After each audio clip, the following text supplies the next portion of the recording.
Radio Voice Italia. Philadelphia.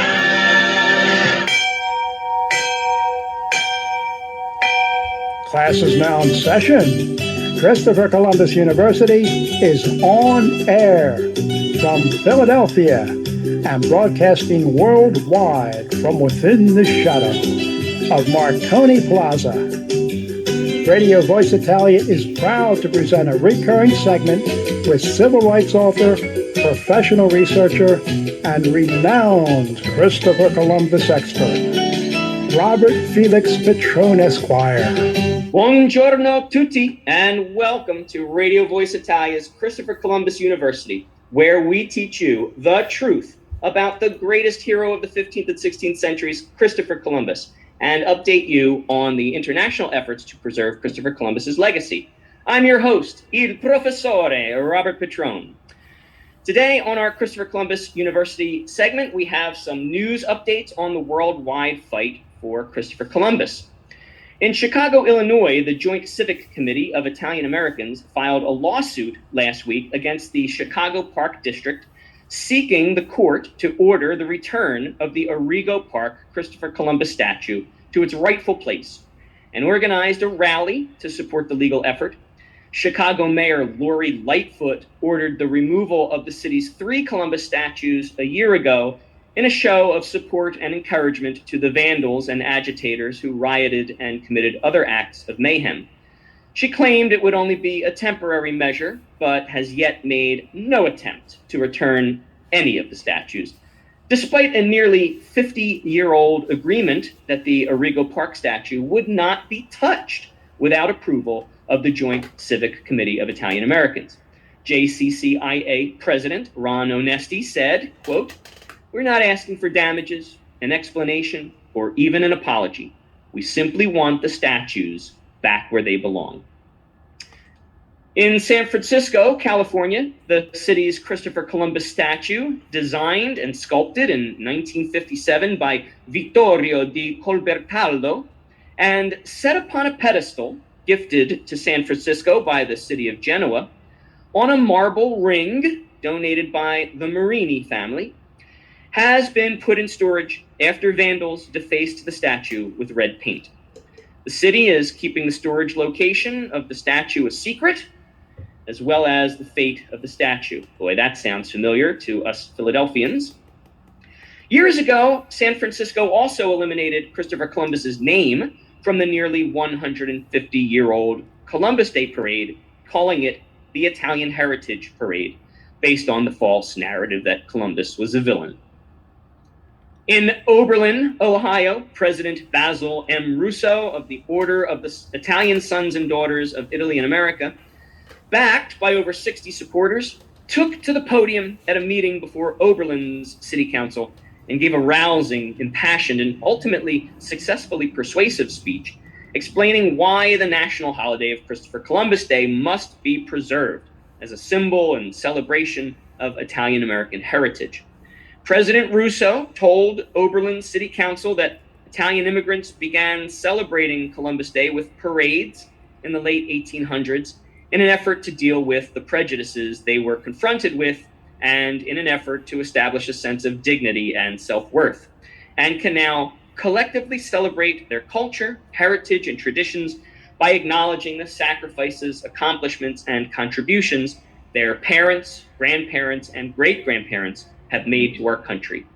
He told Oberlin City Council that while the Italian-American community has always supported the designation of an Indigenous Peoples Day, as it is certainly most rightly and most justly deserved, replacing Christopher Columbus Day with Indigenous Peoples Day reveals, quote, "the inherent unfairness of promoting one group's rights and interests by trampling upon the rights and interests of another group," and suggested designating August 9th, the day to celebrate the tribal peoples, as the UN has done.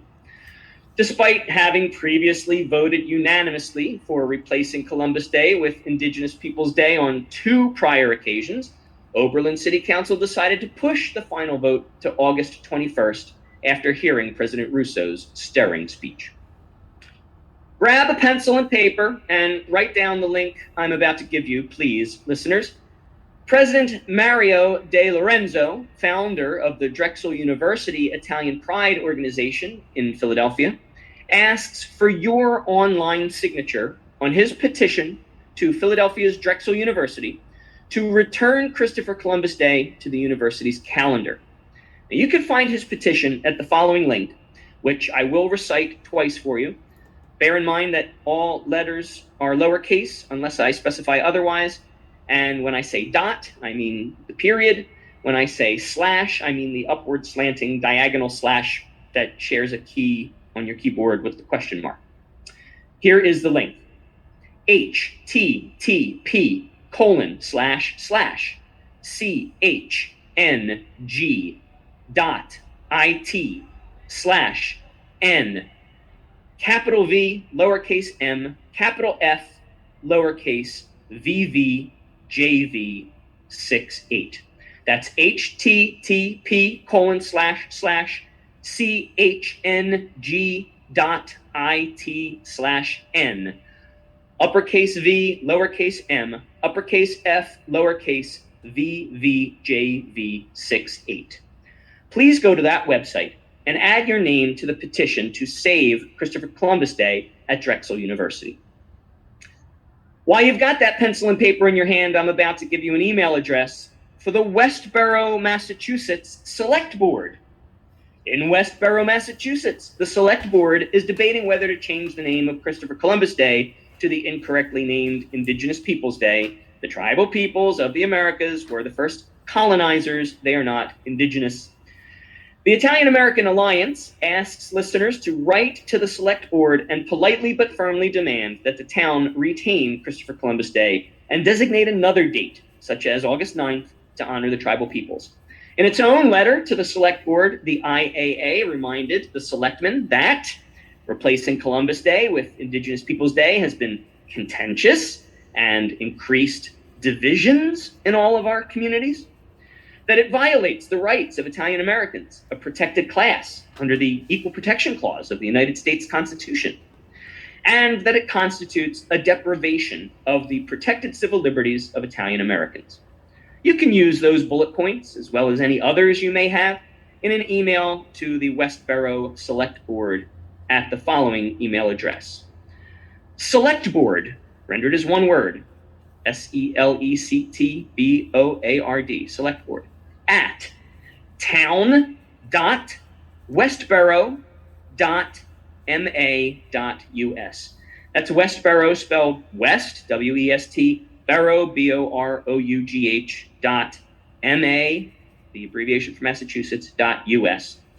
Any Westborough resident wanting to become more involved in the effort to preserve Columbus Day in Westborough should contact the president of the Italian-American Alliance, James DeStefano, at osiajimmyd@aol.com. That's osiajimmyd@aol.com. I would recommend perhaps putting Mr. DeStefano's email address in the CC box of any emails to the Select Board at town.westborough.ma.us.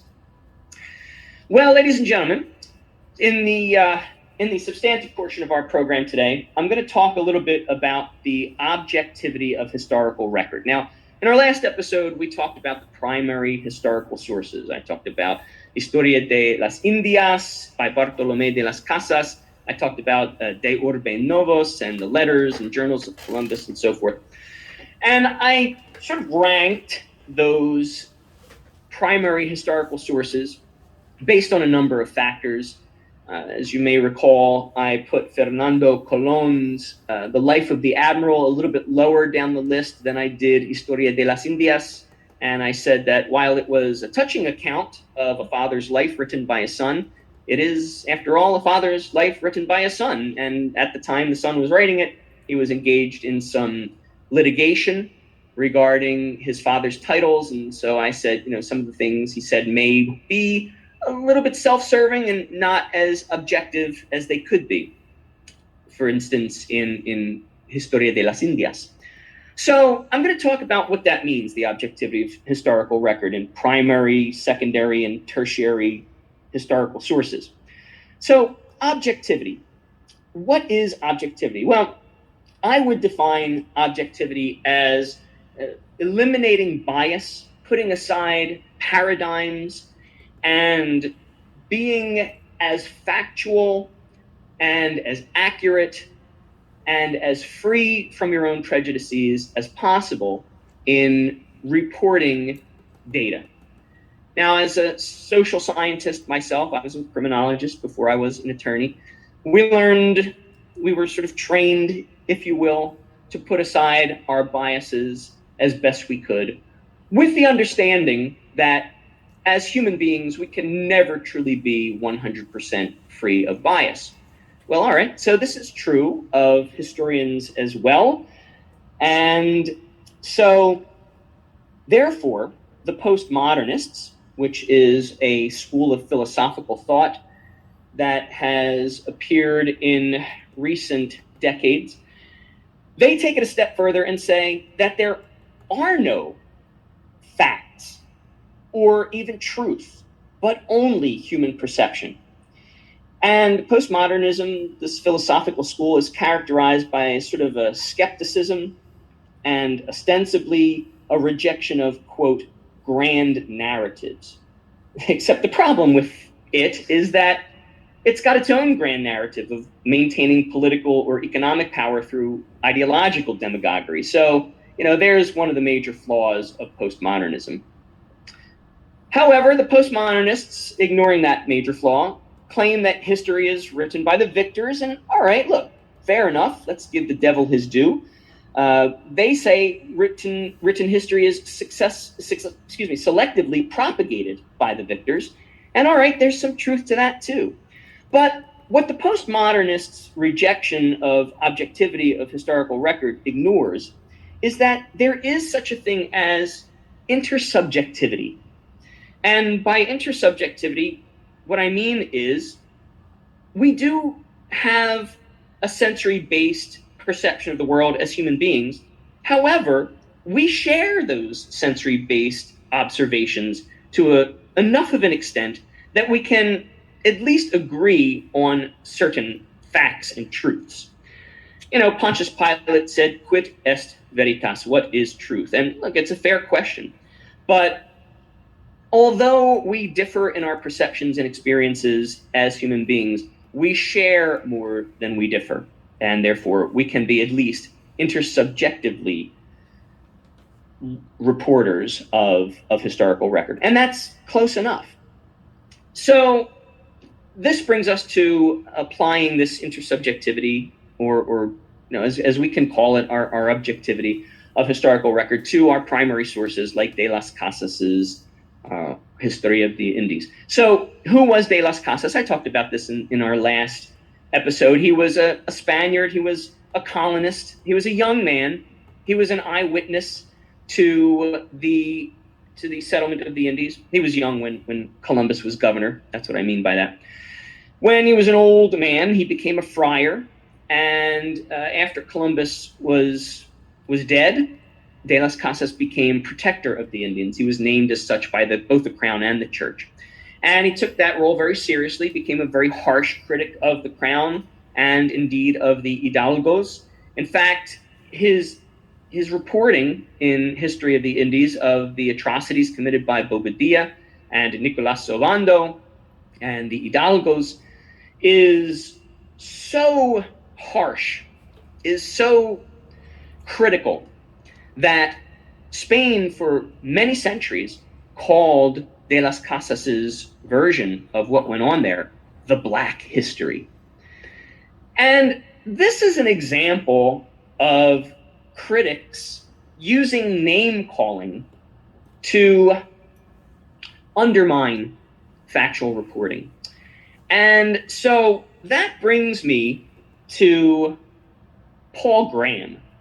Paul Graham was an English-born American computer scientist. He was also an essayist and an entrepreneur, and he was an author, a hacker philosopher, as he's called. And he came up with this 7-point hierarchy of disagreement. And so that's what I'm going to talk about today. in our substantive portion of the class is Paul Graham's 7-point hierarchy of disagreement. Now, he put 7 tiers in his hierarchy. I've added an 8th at the very bottom, and we'll talk about that. But the first 3 tiers of the Graham hierarchy are considered the highest forms of disagreement. And then the last 4 tiers of Graham's hierarchy, and indeed my 8th bottom tier, are, they get progressively worse. They get progressively petulant, childish, however you want to call it. And so I submit to you that Columbus historians, Columbus experts, they use the first 3 top tiers of Graham's hierarchy of disagreement, and I would even say most predominantly they use the top tier in refuting the slanderous claims of the Columbus-detractors. The Columbus-detractors, whenever they try to refute anything about Columbus that is borne out by the primary historical sources or brought out by those who have read the primary historical sources and are reporting on them in secondary sources, these Columbus detractors use the bottom 4 tiers of Paul Graham's hierarchy and even my 8th bottom tier. So what are these tiers? Well, let's start at the top of the pyramid. So Paul Graham calls the top tier of his 7-point hierarchy of disagreement refuting the central point. What he means by that is when one explicitly refutes what is the central point of an opponent's argument. So, for example, Columbus detractors will say, Christopher Columbus traded in slaves. Yeah, well, so the primary historical sources provide evidence demonstrated that he never traded a single slave and that he, in fact, fought against slavery. One of the ways by which he fought against slavery was by establishing these underground railroads on his ship, picking up Tainos that were enslaved by the man-eating Caribs, or smuggling Tainos that had been enslaved by the Hidalgos against Columbus's wishes onto his boat to take them to Spain to be liberated. That he petitioned the widowed King of Spain for the first civil rights legislation of the Americas, saying that all the Tainos should be left free and not molested or harmed in any way. And so Columbus supporters, those who have read the primary sources, will say that, and they will cite History of the Indies, specifically Book 1. It's in many chapters of Book 1, too many chapters for me to cite here. And so therefore, the Columbus supporters explicitly refute the central point of the Columbus detractors, that central point being Christopher Columbus traded in slaves, and we refute it with the primary sources. And that is the top form of disagreement according to Paul Graham's hierarchy of disagreement. The second tier, which isn't quite as pristine as that first tier, but is still a perfectly legitimate form of disagreement, Paul Graham calls refutation.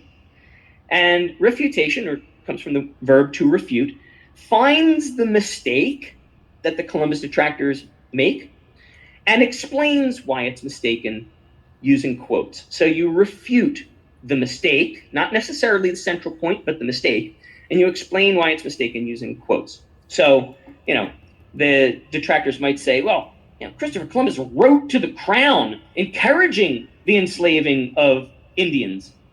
And then those of us who have read the primary historical sources will say, well, no, that's not true.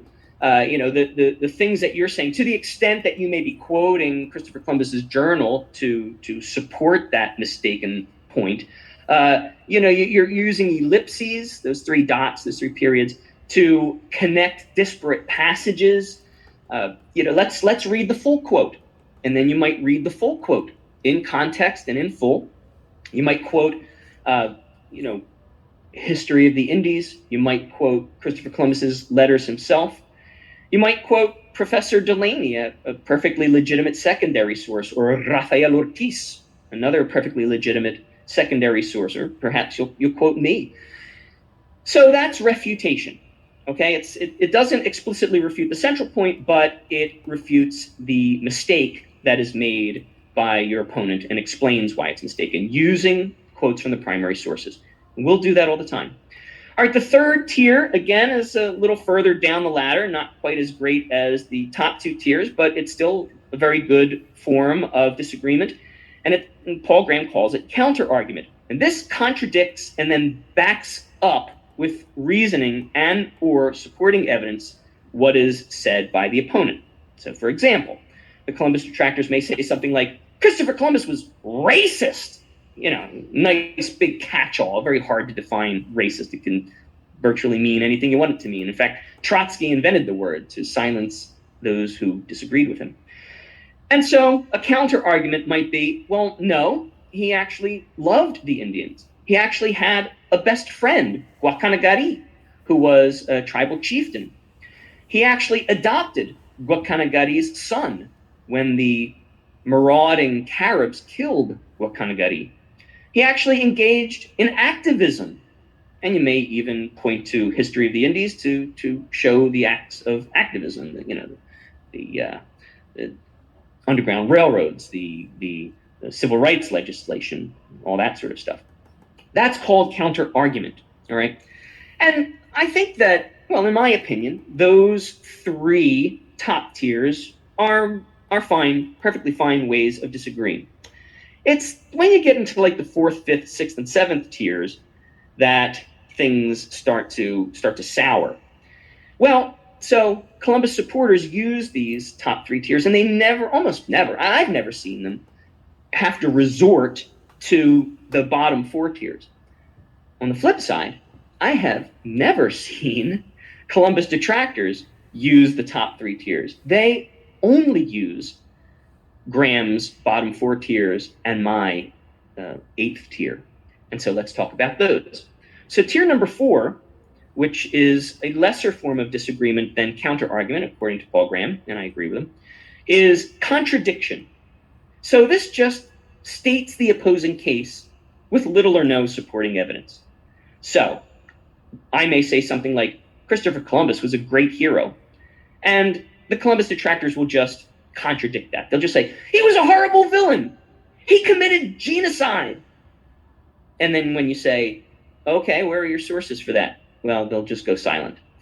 Or if they do support, if they do provide a source, it'll be one of those ellipsis dots connections of two disparate passages in history of the Indies or in Columbus's writings. Or worse, they'll cite Zinn, which, as I mentioned in our last episode, Zinn cites no sources.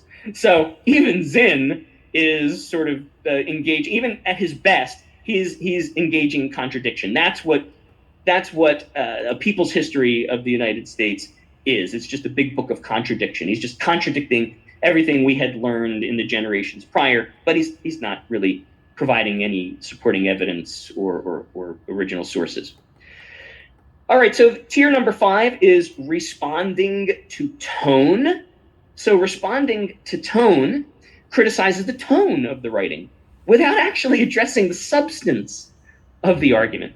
So, for example, Columbus detractors will say something like, well, Delaney's book or Rafael Ortiz's book or Petrone's radio show is an apologist piece for European hegemony. Yeah, well, as the Big Lebowski said, or I guess the dude said in the movie The Big Lebowski, well, that's just your opinion, man. Because that's really all responding to tone turns out to be. And this is probably one of the most used forms of disagreement by the Columbus detractors. Or maybe it's tied with this next one. So Graham's 6th tier down the pyramid is ad hominem attacks. So these attack the characteristics or authority of the writer without addressing the substance of the argument. So an example of an ad hominem attack that was levied against me in a quote-unquote news article in Philadelphia was, well, Petrone never worked at a university. So that was what, supposed to undermine my historical knowledge of Christopher Columbus? It happens to be wrong, by the way. I did work at a university for many years, and I even taught at a university. So that's untrue. But nevertheless, that's an example of an ad hominem attack. It doesn't even address the argument. It attempts to undermine the argument by, addressing the characteristics or the authority of the writer. So that's a very low form, almost the lowest in Paul Graham's hierarchy of disagreement, and that's used very often by the Columbus detractors. So Paul Graham's bottom tier of his hierarchy of disagreement is is name calling. I think it's funny that he made it a separate tier from ad hominem. Ad hominem is Latin for against the man, and name calling really is an ad hominem attack, but it's a more lowbrow version. It's in Paul Graham's hierarchy of disagreement image. He writes on that bottom tier, sounds something like, "You are an ASS hat," which I think is hilarious. But the one that we hear the most from the Columbus detractors and their ilk is racist. And that's what they do. Instead of talking about the facts, they just go, racist. The statue is racist. The holiday is racist. And anybody who stands up for Christopher Columbus is racist. And that's just childish kind of name calling in a schoolyard. So that is what Paul Graham considers the bottom of the hierarchy of disagreement. But I have noticed that Columbus detractors sink even lower than Paul Graham's 7-point hierarchy. They sink even lower than that 7th tier. And what I find is when you confront these very vocal Columbus detractors with facts and information, they fall silent. And that is Petrone's 8th tier to Graham's 7-point hierarchy of disagreement. And I'll give you an example. There is we'll call him a journalist. He calls himself a journalist. And we had an email disagreement. He said something in an article that he wrote in some online periodical, and it was brought to my attention. He was slamming Christopher Columbus with the usual lies, racist, rapist, maimer, murderer, slave owner, grifter, genocide, heir. And I called him out on it. I said, well, that's not true at all. In fact, Columbus did this, that, and the other thing, and he fought against all those things, and he was the first civil rights activist of the Americas. And every time I made a claim, I cited History of the Indies and some other primary source. Well, he emailed me back like moments later. He must check his email on his cell phone. And I don't even remember what he said, but it was contradiction or responding to the tone or an ad hominem attack, or he was just being very dismissive. And I wouldn't let it go. I responded to his contradiction with, by refuting the central point or with some other form of refutation or counter argument. And he emailed me back minutes later, again, just saying something contradictory, responding to my tone, making some ad hominem attack or some name calling, just being very dismissive. And I responded back to him again, and this went on back and forth, back and forth. We were responding to each other within minutes. And finally, he said to me, actually, well, he mentioned something about his sources. He says, I guess you would want to see my sources, and then you're just going to attack my sources. And I said to him, yes, I would like to take you up on that offer. I would like to see what sources you are getting this information from. And all of a sudden, after a dozen backs and forths, only minutes apart, that was the end of the conversation. He just fell completely silent, total radio silence. I even waited a couple of weeks and emailed him back and said, I'm still waiting for those sources, sir. No response. And that's what they tend to do. When they're backed into a corner, they just fall silent. And so these are the 7 points of disagreement, the 7-point hierarchy of disagreement by Paul Graham with my 8th bottom tier, silence. So even if we look at History of the Indies with a cynical eye, intersubjectively, we have to agree that De las Casas was an eyewitness. He was also a friar. He was also protector of the Indians. So based on these things, his work product shows a lack of bias. To the extent that you can argue he's biased at all, he's really sort of biased in favor of the tribal peoples of the West Indies. And he's biased against his own people, the Spaniards. You have to also take a look at the totality of the circumstances, So you have to consider who the person is and where they are in time and space.